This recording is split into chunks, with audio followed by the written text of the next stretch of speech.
Welcome back ناظرین، programme کے اس حصے میں پاکستان کی کچھ معیشت کے بارے میں بات چیت کریں گے، اور اس وقت ایک ایسے موقع پہ ہم بات کر رہے ہیں کہ جہاں ایک طرف پاکستان قرضوں میں جکڑا ہوا ہے، پاکستانی قوم قرضوں میں جکڑی ہوئی ہے، لیکن حکومت کی جو علل تلل ہیں وہ ختم نہیں ہو رہے۔ پاکستان آئی ایم ایف کے ساتھ نئے پروگرام کی تیاری کر رہا ہے، اور پرائم منسٹر ہاؤس میں جو سرکاری افسر اور ملازمین ہیں ان کی تنخواہوں میں اضافہ اور اعزازیے ان میں تقسیم کیے جا رہے ہیں، ایسے وقت کے اوپر جب عام آدمی کی 2 وقت کا کھانا مشکل ہوا ہے۔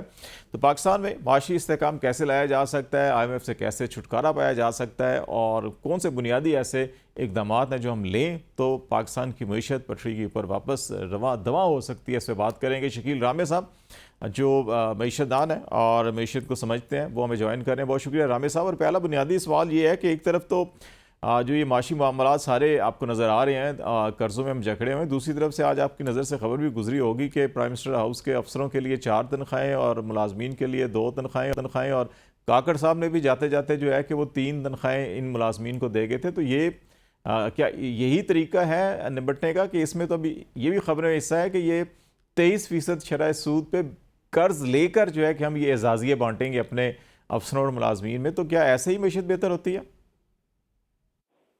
دیکھیں خالد صاحب، ایک بات بڑی واضح ہے، جب بھی حکومت کہتی ہے کہ ہمیں قربانی دینے کی ضرورت ہے تو وہ عوام کی قربانی مانگ رہے ہوتے ہیں۔ وہ اپنے جو کہ ایلیٹ کلاس ہے، یہاں ایلیٹ کلاس کے جو کل پرزے ہیں سارے، ان کی قربانی کی وہ کبھی بات نہیں کرتے۔ آپ دیکھیں جب بھی سچویشن آتی ہے آپ کو ان کی تنخواہیں بھی بڑھتی ہوئی نظر آتی ہیں، آپ کو ان کا یعنی اس طرح کی جو دیتے ہیں فرسٹ اور پریویلیج کی بات کرتے ہیں اسپیشل، ان کو دیتے ہوئے نظر آتے ہیں۔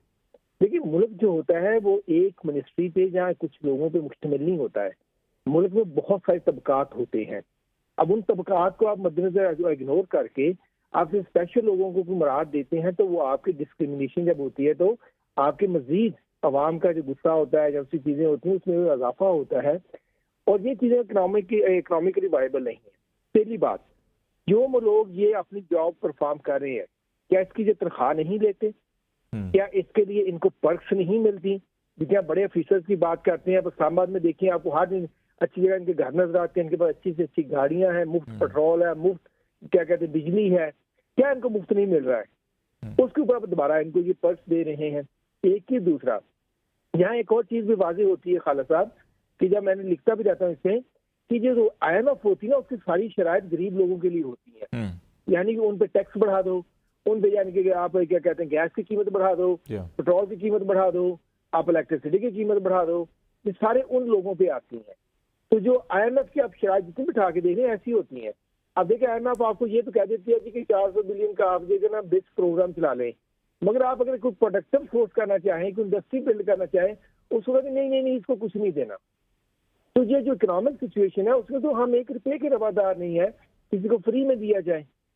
اب یہ یعنی کتنی لمبی چوڑی ڈاؤن لوڈ کرتے ہیں تو یہ کیا کہہ رہے ہیں؟ دوسرے الفاظ میں یہ کہ جو صرف اپنے لیے اس میں سے ان کی وفاداریاں خرید رہے ہیں۔ ان ادر ورڈ، اکانومی کا اس کو کوئی فائدہ ہونے والا نہیں ہے، اکانومی کو اس کا الٹا خیر نقصان ہونا ہے۔ اگر تو اکانومی انہوں نے کرنی ہے، بلڈ کرنی ہے۔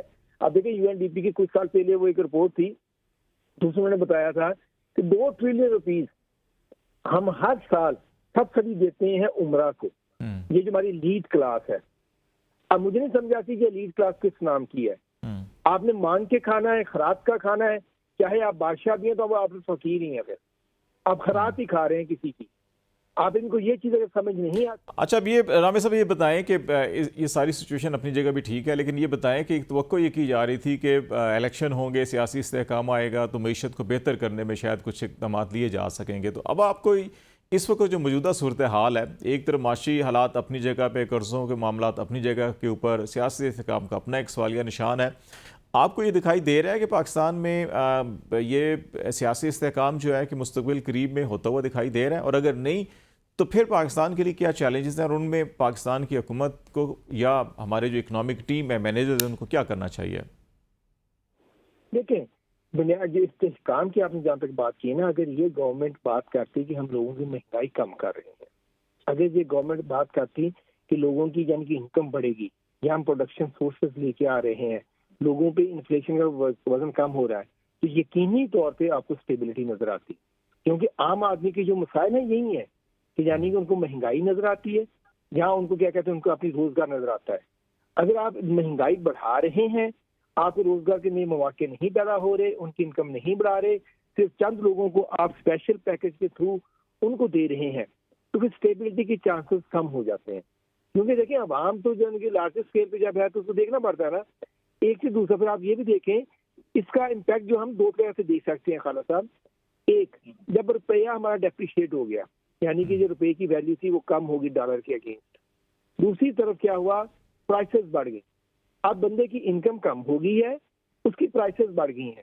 ایک چیز. دوسرا, جب انکم وہیں کی وہیں تھی, اس کی جو پرچیزنگ پاور تھی اس روپیے کی, جو پہلے 1 روپے سے 2 روپے سے ایک چیز خریدا, اب اس کو 4 روپے سے ایک چیز خریدنی پڑتی ہے. انکم اس کی بڑھ نہیں رہی ہے. انکم اگر اس کی 10 روپے تھی, وہ 10 روپے کی 10 روپے ہے. اب آپ خود حساب لگائیں اس میں وہ کیسے سروائیو کرے گا. آپ یعنی کہ عوام کو اتنی بڑھا رہے. ان سچویشن کو مد نظر رکھتے ہوئے تو اسٹیبلٹی کو اچیو کرنا مشکل ہی نہیں, ناممکن بھی ہے. آپ کو دیکھیں نا, لوگوں کو دکھانا پڑتا ہے.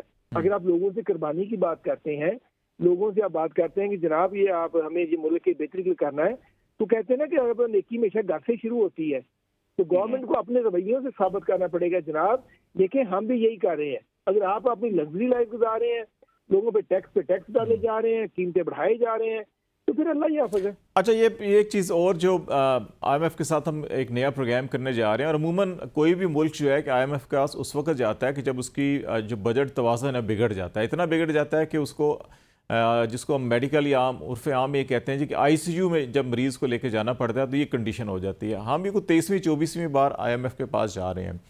70 سالوں میں کیوں ہمیں ہر 2-4 سال 5 سال کے بعد جو ہے کہ آئی ایم ایف سے رجوع کرنا پڑ رہا ہے. ہم آئی سی یو میں جاتے ہیں, باہر لاتے ہیں مریض کو, اور پھر ہمیں شاید وہ احتیاط جو کرنی چاہیے نہیں کرتے ہم. تو بیسک پیرامیٹرز یا وہ انڈیکیٹرز کیا ہے کہ ہم کیوں بار بار وہ غلطیاں دہراتے ہیں کہ ہمیں پھر جو ہے کہ آئی سی یو میں جانا پڑتا ہے, اور ان غلطیوں سے ہمیں کیسے نکلنا چاہیے تاکہ ہم آئی ایم ایف کے پاس جانے کے بجائے ہم خود انصاری اور معیشت میں ترقی کی راہ کے اوپر چل سکیں. دیکھیں اگر تو ہم اکنامک سائڈ پہ دیکھیں تو دو طرح دیکھ سکتے ہیں, کہ پولیٹیکل ایک اکنامک. اگر ہم اکنامک سائڈ پہ دیکھیں تو ہمیں جس سے پرووائڈ ہم کیسے کر رہے ہیں فیوچر میں, ہمیں اپنی پروڈکشن بیس بڑھانی ہے. پروڈکشن بیس میں آپ کی انڈسٹری آتی ہے, پروڈکشن بیس میں آپ کی ایگریکلچر آتی ہے, پروڈکشن بیس میں اس طرح کی چیزیں ہوتی ہیں, آپ کو وہ بڑھانی ہے. اس سے ہمارا اتنا یعنی کہ ہم نہیں کر پا رہے. ابھی ایس آئی ایف سی بنی ہے, انہوں نے کچھ چیزیں انیشیٹو کی ہیں, یعنی کہ جو ایگریکلچر پہ دھیان آ رہا ہے, یہ بڑی اچھی بات ہے, کیونکہ شارٹ رن میں آپ کو ایگریکلچر ہی پش دے گی. کیونکہ اس وقت جو ایک مزے کی بات ہے جس کو ہم ہمیشہ اگنور کر دیتے ہیں, ہماری ایگریکلچر پروڈکشن بہت کم ہے. اس کی میجر وجہ یہ ہے کہ اس کا سیڈ کی جو کوالٹی ہے وہ بڑی لو ہے. اگر ہم سیڈ کو ان کو صحیح پرووائڈ کرنے ایک سال میں, تو ہماری ڈبل ہو سکتی ہے پروڈکشن. اگر پروڈکشن ڈبل ہو جائے گی تو ہمارے جن کی انکم سورسز بڑھ جائیں گے, جس سے ہماری ایکسپورٹ بڑھ سکتی ہے, جن بہت سی چیزیں ہو سکتی ہیں. پروڈکشن بیس کو جب دھیان دیں گے تو ہی ہم آئی ایم ایف سے بچ سکتے ہیں. اور جو ابھی جو پرس کی بات کی ہے, یہ تو پھر سب جانتے ہیں, پرس کو ختم کرنا ہے, سارا کچھ یہ کرنا ہے. میں آپ کو چین کی مثال دیتا ہوں. اب دیکھیں پریزیڈنٹ شی جن پنگ نے ایک بات کہی تھی, اگر آپ گورنمنٹ میں آتے ہیں نا پھر پیسہ کمانا بھول جائیں. اگر آپ نے پیسہ کمانا ہے نا پھر گورنمنٹ میں مت آئیں. یہ انہوں نے اپنے آفیسرز کو کہا, سب کو کہا. ہمارے کیا ہے, ہماری تو اس طرح کی یہاں پرس دے دو, وہ بھی دے دو, یہ کرو وہ کرو. بیسک تو گورنمنٹ کا مطلب ہوتا ہے, جہاں یعنی کہ بیوروکریسی ہوتی ہے, جہاں ملٹری ہوتی ہے, سارے ان کا مقصد ہوتا ہے سرو کرنا. یہاں ہمارے وہ ہے ہی نہیں, کنسیپٹ ہی نہیں ہے. Number 2, politics.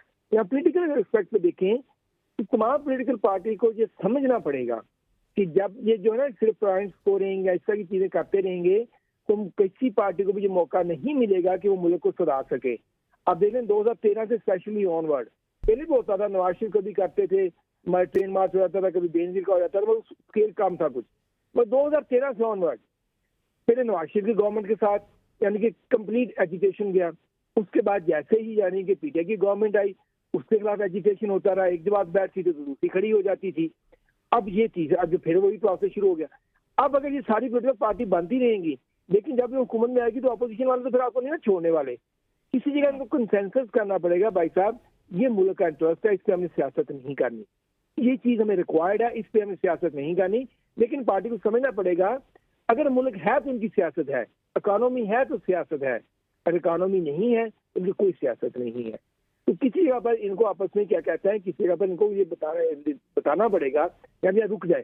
لیکن آپ نے میں تو جو ہے نا کہ ویسٹرن سائڈ ڈیموکریسی, میں تو اس کو ویسے اتنا یعنی کہ پریفر نہیں کرتا. آپ نے ایک اولڈ سینگ سنی ہوگی جو کہ آپ ہم کہتے ہیں ویسٹ کی ڈیوائڈ اینڈ رول. وہ ہمیشہ انہوں نے یہ کیا تھا. ڈیموکریسی جو ان کی لبرل ڈیموکریسی اس میں وہی بات ہے, ڈیوائڈ اینڈ رول. مختلف پارٹیوں میں آپ کو انہوں نے ڈیوائڈ کر دیا ہے اور اس میں ڈیوائڈ ہونے کے بعد آپ ایک دوسرے سے لڑتے رہتے ہیں. وہ جس پارٹی کو پریفر کرتے ہیں اس کو اچھا آپ ہماری بات مانیں, ہم آپ کے ساتھ کام کریں گے. IMF کی بات کر لیں, ورلڈ بینک کی بات کر لیں, ویسٹرن کنٹریز کی بات کر لیں, وہ پارٹیز ادھر ہو جاتی ہیں. تو ڈیوائڈ اینڈ رول ایک نیا طریقہ ہے, تو ہمیں اپنے پولیٹیکل اسٹرکچر پہ بھی بات کرنے کی ضرورت ہے. جی بالکل, کہ معیشت کے اوپر ہمیں ایسی کرنی چاہیے اور اتفاق رائے کرنا چاہیے اور کچھ نیشنل ایشوز کو آئیڈینٹیفائی کر کے اس کے اوپر ہمیں تقسیم نہیں ہونا چاہیے. بہت شکریہ. شکیل رامے ہم سے بات چیت کر رہے تھے. ناظرین آج تک کے لیے اتنا ہی. خالد جمیل کو اجازت دیجیے. اللہ حافظ.